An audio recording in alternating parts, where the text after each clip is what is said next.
Thanks for tuning in to Johnny Knows Costa Rica. Thanks for tuning in. I'm here at a campaign rally for Álvaro Ramos, one of the potential candidates for presidency here in Costa Rica. Right behind me is, you can see what's going on. We have quite a few people here that is supportive of this presidential candidate. What's unique about this candidate is that last time we talked to him, he was actually a pre-candidate. Now he's the candidate for this party. Now, we're going to be right back, and hopefully we get an interview with him and talk about the issues that affect Costa Rica and what he plans to do with them. This is a presidential candidate for Liberación, talking about what his plan is for Costa Rica to all that are here, all that are listening. So this is Álvaro Ramos, presidential candidate for Liberación, and this is a rally, and this is the questions that they do with the president. And here, this is something that's done all over the country with all the presidential candidates. You get people working, coming to represent their political party, and this is how it's done here in Costa Rica, up close and personal. You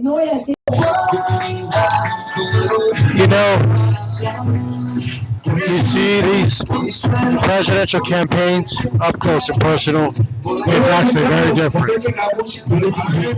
Álvaro, there's a question to see you. You're here in San Carlos. What do you have for the Costa Rican people and the Caja system that is in such trouble right now, especially here in San Carlos? What do you have in store for San Carlos? This warm reception, what do you have in store for them? For San Carlos, in regard to the health system? Yes. Okay, so our approach is that the easiest solution to the health problems in Costa Rica is what? Our solution is with primary care. We need to expand the device system because the saturation of the hospital in San Carlos and in the entire country is to a great extent due to an overloaded primary system. So right now we have a bit more than 1,000 debates. I believe we should have 1,400, 1,400. If we get to 1,400 debates, the entire system will work much better because a lot of people that today go to the hospital in San Carlos or elsewhere is because they were not treated at the eBay level, at the clinic level. So they are now the preventive care. Yes, we need to work very hard on preventive care. The good news is the Caja has the money. We have enough money for the primary care, for the preventive care. We also have enough general practitioner doctors to cover the additional device. Emergencies in Costa Rica is an all-time high. Especially in San Carlos, it's 16% higher than the average in the whole country.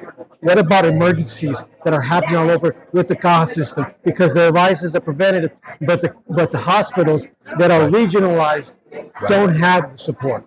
Yes. We also believe in that expansion of the hospital system, of the emergency system. We can have a health approach with bigger clinics in certain regions. So we will focus on that too, but we also believe that it is hard for the overloaded hospital to work as it is now. We will probably have to do a new hospital.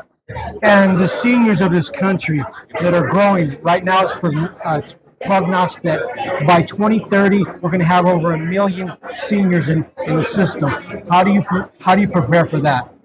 For the upcoming seniors, because we're going to have within 7 years, and the Caja system is overwhelmed now. What are we going to do in 7 years? Yes, that's one of the reasons I will focus so much on the device system, because remember that the device is not only the general practitioner doctor, it is also what we call an ATAP, an assistant, a technician of primary care.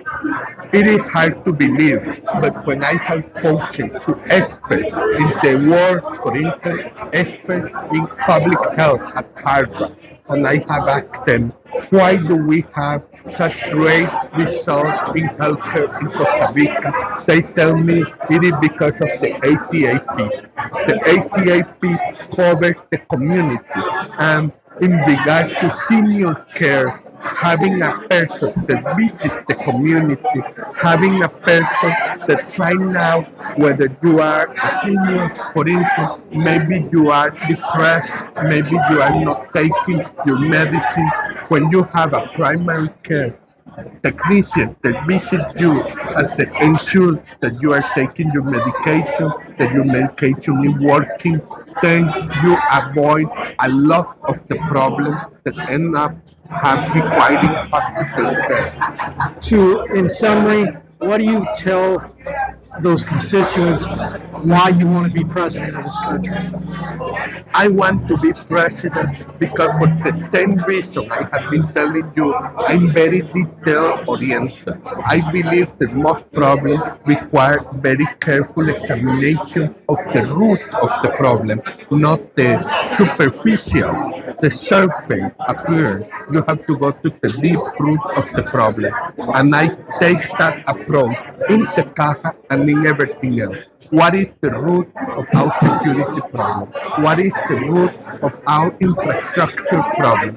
What is the root of our education problem? So I go to the root and then I begin solving them little by little. But also I want to be president because I have realized that I am willing to do what it takes to solve the root of the problem. I am willing to be brave enough to face the entrenched interest of many of those problems and to tell them I'm sorry. Our priority must be the welfare of the majority, the welfare of the middle class, of the poor of this country. That's the priority for me. I will fight for them. We're Johnny Knows Costa Rica, the presidential crowd. Álvaro Ramos, thank you very much for taking the time. We just interviewed the presidential candidate for Liberación. Now, something that you're going to find is that this is happening all over the country. We're going to be covering different candidates, and this particular candidate was kind enough to give some words about what he wants to be Costa Rica. And our focus a lot is in healthcare. We wanted to hear what he thought of what he's going to do if he becomes president, if he's elected. We'll be right back with more stuff that's coming out for the presidential race. Pura vida and always be safe.